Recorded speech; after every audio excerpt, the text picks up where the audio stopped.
तो बिहार के deputy CM और बीजेपी नेता विजय कुमार सिन्हा आज नामांकन दाखिल करने जा रहे हैं और ये 5वीं बार उनकी कोशिश होगी लखीसराय सीट से चुनाव जीतने की। 4 बार के विधायक रहे हैं लखीसराय से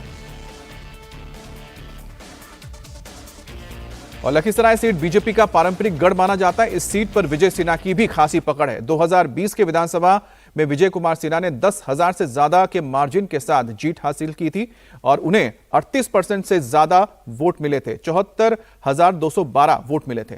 उन्होंने कांग्रेस के अमरेश कुमार को हराया था। 2015 में सिन्हा को 75,000 से ज्यादा वोट मिले थे।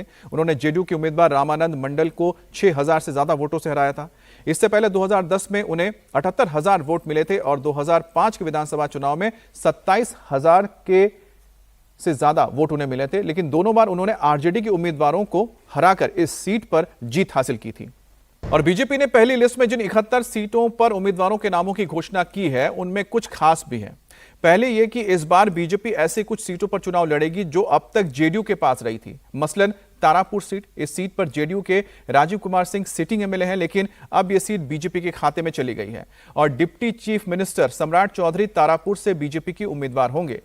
बिहार के दूसरे deputy chief minister Vijay Kumar Sinha को उनकी पुरानी सीट लखीसराय से ही मैदान में उतारा गया है। बीजेपी की पहली लिस्ट में 71 में से 53 सीटों पर उम्मीदवारों को रिपीट किया गया है।